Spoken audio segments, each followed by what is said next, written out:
kind of is a special place for a lot of people. I started off as a book designer and then became a book publisher from Boston originally. And we moved down here 30 years ago. I didn't really know the business at all, and so I started off as doing design and then publishing. Then I realized I couldn't get my authors into places like Barnes & Noble and other bookstores. So I decided, well, I'll just open my own bookstore. And then my husband and I went to Paris in January of 2016.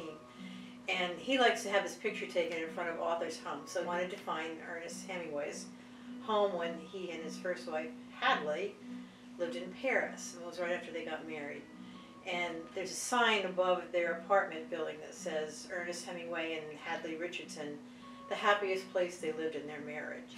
So I said, okay, it's a happy place. So I'm taking his picture and I said, that's the name of the store. And he says, what store? I said, we'll talk later.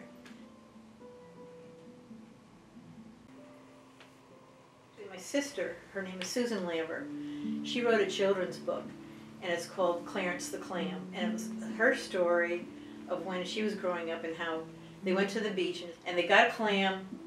She wanted to take it home. They put it in a bucket, took it home, and it spit in her face on the way home. And she was so incensed that the clam spit in her face that her, my mother, her mother, said, well, we need to take him back. But we had a little girl who was the daughter of one of our business neighbors right here, and she came in, she was 2 years old, and she started reading the book and reading the book. She memorized the book, 2 years old.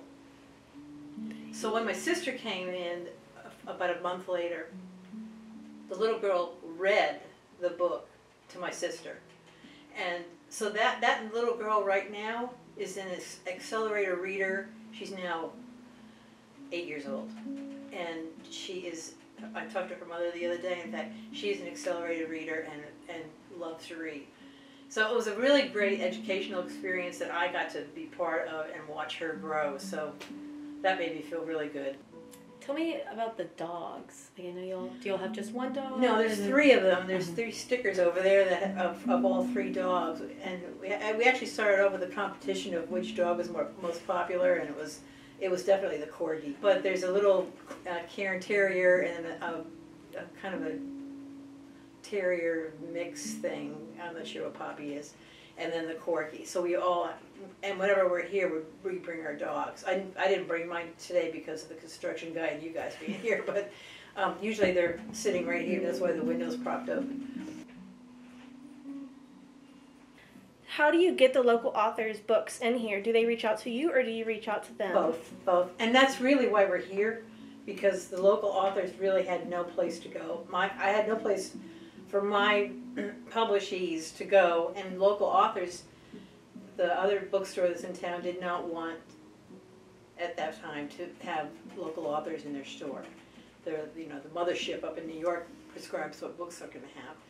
So we decided to make the local authors the focus of this store. And so like about a half of our book signings are those local authors.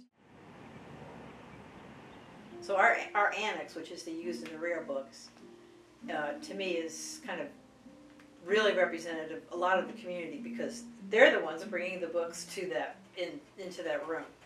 So if you really want to get a flavor of what this community is like, you visit the annex, and that's because those used to belong to the people that live here.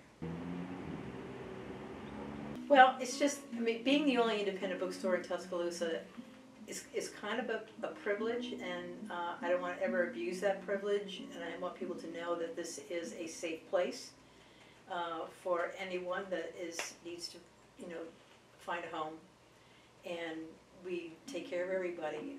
And I want the students especially to know that it's a good place for them to come visit and just to kind of feel safe. Awesome.